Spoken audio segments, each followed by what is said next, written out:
가족법인 버려야 할 것인가 아니면 적극 활용해야 할 것인가? 온도치는 기업 스토리 운영자 이동효입니다. 이런 가족법인 이슈가 있는 이유는 2025년 올해부터 가표 2억 원 이하에서 10%에서 9%로 세율이 인상 적용됩니다. 세제 혜택이 완전히 사라져버린 것이죠. 굳이 골프로 비유하자면 해저드인 줄 알았는데 막상 가보니까 이제 오비인 거죠. 그래서 한 벌타 먹을 줄 알았는데 두 벌타 먹는 거. 굳이 비유하자면 그렇다는 것입니다. 이제 가족법인이 중소기업에서 제외됐다는 뜻입니다. 우리나라 중소기업은 세제적인 측면에서 정책적으로 정말 많은 혜택을 주고 있었죠. 가족법인에 한해서 그 세제 혜택을 박탈하겠다는 말이 되는 것입니다. 가족법인은 주주와 임원 모두 가족으로 구성된 회사를 말하는 것이죠. 정식 명칭은 아니지만 말입니다. 그런데 이제 앞으로 얼마나 이 가족법이 옥매연지를 보면은 세율을 지금 높인 것도 모자라 기장세무사가 성실신고 확인서를 제출하도록 되어 있습니다. 성실신고 확인서. 기장세무사는 성실신고 확인서를 제출하기 위해서 정말 디테일한 부분까지 확인해야 하는 것입니다. 그만큼 인력과 시간이 소요된다는 것이죠. 이 제도는 아무래도 대한민국 세무행정 공무원들이 부족하다 보니 그 많은 사업장을 일일이 전수조사할 수가 없습니다. 그러다 보니 기장세무 통해 대행하는 어떤 그런 제도이기도 하죠. 기장세무사가 세무신고를 할 때는 확실하게 하라는 것입니다. 그런데 잘 했을 때는 보상은 없는데 분명히 이게 잘못되었을 때, 허술하게 되었을 때 페널티를 주겠다고 하고 있습니다. 영업정지까지 말입니다. 그래서 기장세무사는 여기서 이제 나누게 됩니다. 가족법인을 기장을 해서 디테일하게 기장을 할 것인가 아니면 아예 기피할 것인가.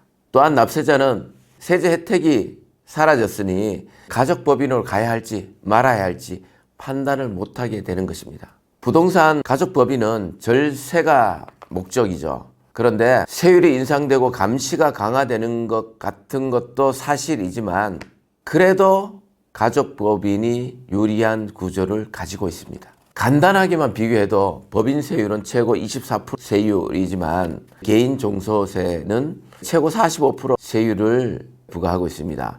물론 이 자금의 최적 종착지는 제외하고 말씀드리는 것입니다.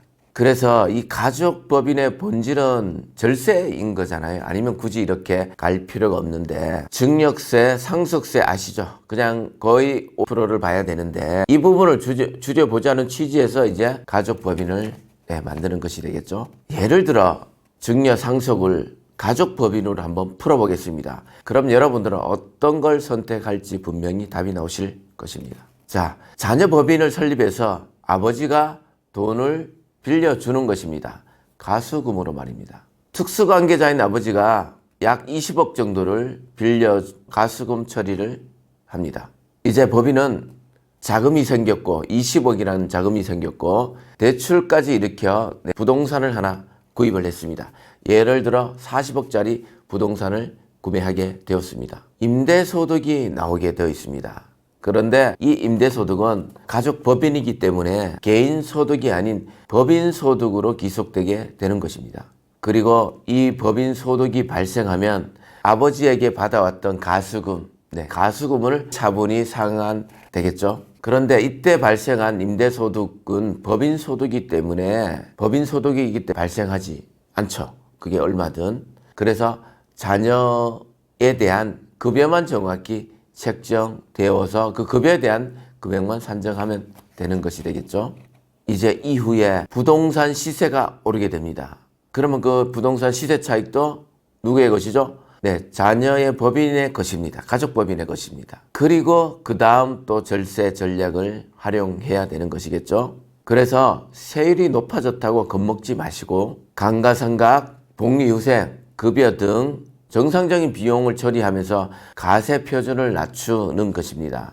이러면서 장기적으로 이익관리, 가표관리, 세금관리를 꾸준히 해 나가시는 것입니다. 이처럼 단순하게 세율이 높아지고 좀 더 디테일하게 들어본다고 해서 너무 겁먹을 필요는 없습니다. 따져보면은 하늘이 무너져도 솟아날 구멍은 있는 것입니다. 오늘은 여기까지 하고 다음에 또 찾아뵙도록 하겠습니다. 감사합니다.